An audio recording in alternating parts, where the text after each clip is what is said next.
Bonjour à toutes et à tous. Je suis très contente, merci pour l'invitation Jacqueline, de pouvoir présenter en fait l'état de mes recherches aujourd'hui.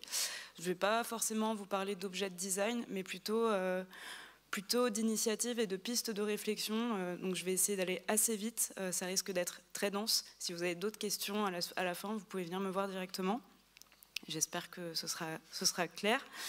L'objectif pour moi aujourd'hui, c'est de pouvoir illustrer et témoigner de ce que peut être un design d'engagement et un design de résistance.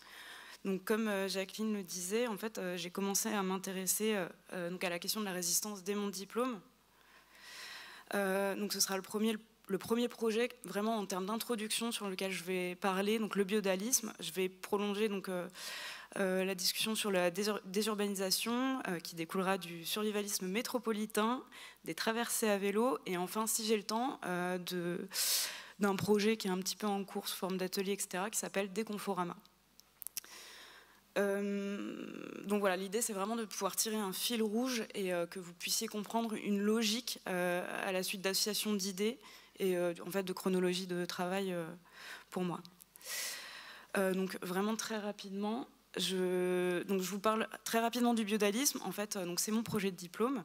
L'objectif de ce projet, c'est tout simplement de venir retirer donc les pavés dans les rues, notamment à Paris, puisque j'habite Paris, et d'y mettre une plante à la place. Donc ça a commencé par 1 pavé, 2 pavés, 3 pavés, 5 pavés. Donc en fait, on se retrouvait très vite avec des petits jardins comme celui-ci. Donc ça, c'était la dernière opération 2 jours avant mon diplôme en face de l'hôtel de ville de Paris, donc très symbolique pour moi.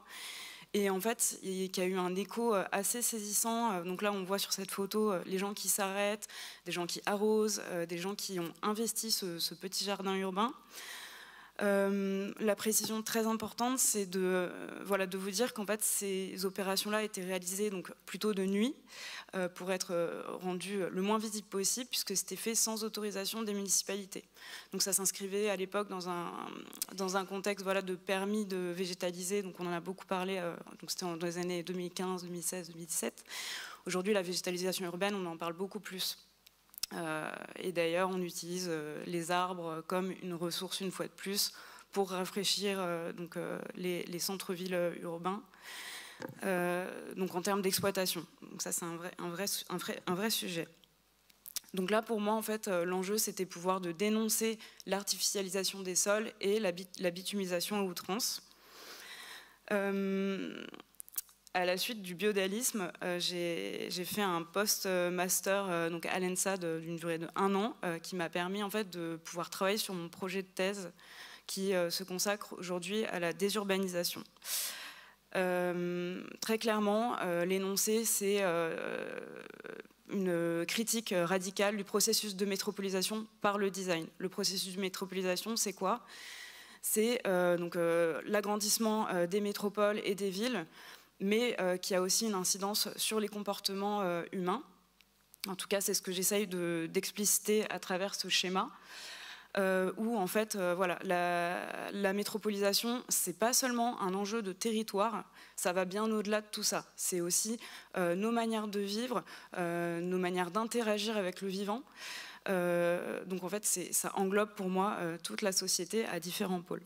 Donc je ne vais pas rentrer dans le détail de ce schéma, si ce n'est que ça me permet en fait de pouvoir représenter la matérialité, donc, qui est très importante pour moi par ma formation en design, et justement l'immatérialité à travers la question des comportements humains.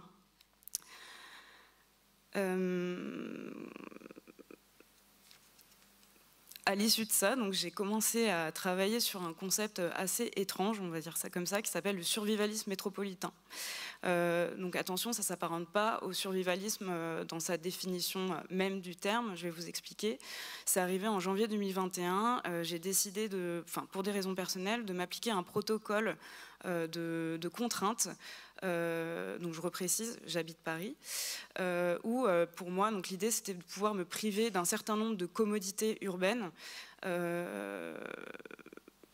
j'ai décidé de vivre sans carte bancaire, sans transport en commun, ne plus m'alimenter dans les magasins qui étaient en bas de chez moi, de pouvoir m'alimenter avec des produits locaux dans des fermes locales, Donc en janvier 2021, je me faisais des bornes à vélo pour aller chercher mes légumes au fin fond du 77.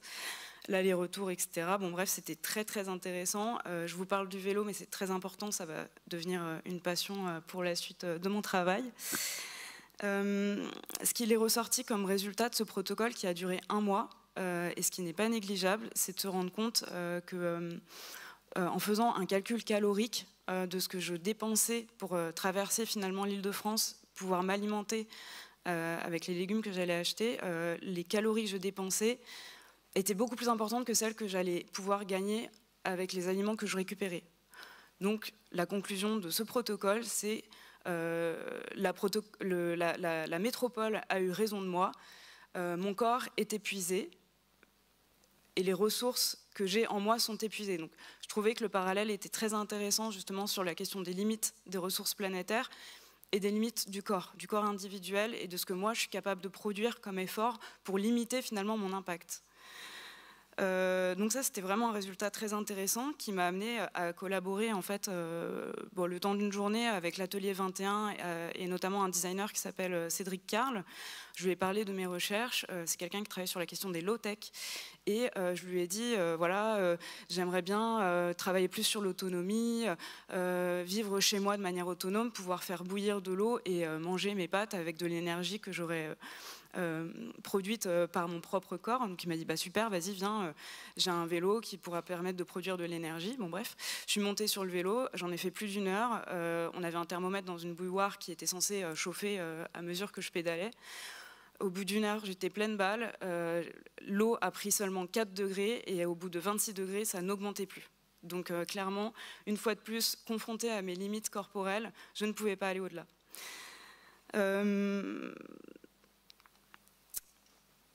On continue sur le vélo.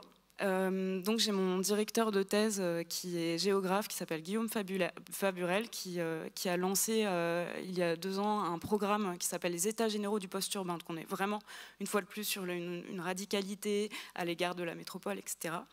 Et il me provoque souvent en me disant, voilà, je suis fondamentalement urbaine, vous habitez Paris, blablabla, etc. Et en plus, je suis designer, donc j'ai vraiment un héritage qui est compliqué. Bref, premier état généraux du post-urbain qui ont lieu dans le Limousin, et je me dis mais c'est quand même absurde de faire venir 200 personnes en voiture, en TGV, etc. et de prétendre au post-urbain. Donc j'ai pris un peu le truc au pied de la lettre et je me suis dit bah, je vais y aller toute seule par mes propres moyens à vélo. Bon là c'est la 2e expédition que j'ai fait là au mois de juin pour aller à Aval, qui est finalement pas très loin d'ici. Peu importe, mais voilà, l'idée c'était aussi pouvoir de montrer en fait une forme d'engagement en étant quand même fondamentalement urbaine. Je ne suis pas forcément mauvaise. Donc j'ai fait cette première expérience à vélo de plus de 560 km avec un motobécane qui date des années 70, donc vraiment pas très bien équipé. Ça a très bien fonctionné. Je ne vais pas diffuser parce que j'ai produit une vidéo de ce trajet-là et de celle-ci aussi, mais je ne vais pas pouvoir les diffuser aujourd'hui. Mais encore une fois, c'est toujours la même mécanique, le même questionnement, c'est comment travailler finalement sur, comment éprouver finalement les limites du corps par rapport aux limites des ressources terrestres et planétaires.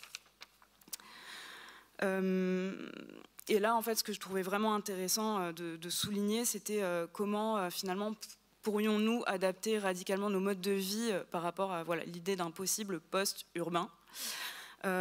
Pour moi, ça montre aujourd'hui l'impossibilité de le faire, donc pour les raisons que je viens d'évoquer, notamment l'épuisement du corps et aussi, je m'en suis surtout rendu compte au mois de juin en me rendant d'un point A à un point B comme à Val. Les routes ne sont pas du tout adaptées. On m'avait dit que c'était pas la période de la chasse, mais j'ai failli me faire tirer dessus 3 fois. Enfin bref, vous êtes vraiment vulnérable quand vous êtes à vélo de cette manière-là. Bon, ça j'ai oublié de les faire défiler. Voilà, c'est mon fameux vélo. Ça c'est la rue en bas de chez moi. Donc il y a tout un documentaire photographique et filmographique qui a été fait, mais que je ne vais pas pouvoir vous montrer tout de suite. La première traversée, j'étais pas pleinement en autonomie. La seconde, j'étais presque en autonomie. Et la 3e qui aura lieu au mois de juin pour aller en Bretagne, l'idée c'est de l'être quasiment complètement. Après, autonomie est discutable, mais ça on pourra en parler également. Ça, c'était pas très loin d'ici d'ailleurs, au bord de la Loire. Voilà, et du coup, je vais pouvoir réussir à finir sur la thématique du confort, qui est celle qui m'anime le plus aujourd'hui, finalement. Ça, c'est un workshop que j'ai fait à l'ESA d'Orléans, là où j'ai été formée. J'ai été appelée par 2 anciens professeurs. Et on travaillait sur les besoins essentiels. Donc là, j'ai lancé un défi aux étudiantes et étudiants qui était très clair, c'était de me faire dormir une nuit en autonomie totale à Orléans. Donc pour ceux qui connaissent, ça c'est le Campo Santo, et j'ai passé une nuit dans l'abri que vous voyez juste ici en bas à gauche, fait par des étudiants en 2e et 3e année à partir de matériaux de récupération, où là en fait l'objectif c'était vraiment de se concentrer sur des besoins essentiels. Comment j'allais pouvoir dormir la nuit, abriter en cas de pluie, avoir chaud, pouvoir manger, pouvoir boire, et puis la question du divertissement s'est aussi posée. Bon, en tout cas, c'était pour moi extrêmement intéressant de faire ce workshop avec eux et de pouvoir finalement, une fois de plus, témoigner d'une forme d'engagement en pédagogie avec des étudiants. Ça, c'était vraiment un vrai relais. Et j'ai senti que, au début, ils étaient un peu interloqués et finalement, à la fin, il s'était vraiment passé quelque chose. Enfin, c'était vraiment très intéressant. Je crois que ce sera ma dernière slide. Et si je peux me permettre une ouverture, je vais peut-être lire les quelques lignes que j'ai écrites parce que je pense que je ne pourrais pas les dire mieux que ça et peut-être que ça évoquera des questions à la suite. Mais dans ce cadre-là, et de manière très radicale, car sans doute bloquée par la théorie, je me questionne sur l'intérêt de continuer à produire et donc de la non-production, ce qui est quand même problématique quand on est issu d'une formation en design. Est-ce que le design doit forcément produire des objets? Ne peut-il pas apporter des contraintes pour questionner nos manières de vivre aujourd'hui? En ce sens, donc le travail que je viens de vous montrer pourrait s'inscrire dans un design critique à l'égard du processus de métropolisation. C'est en tout cas l'objectif de ce travail de thèse qui est aussi un travail d'engagement personnel. Donc voilà, je suis ravie d'avoir pu vous présenter ces bribes de recherche et de toute façon, c'est encore en devenir. Voilà.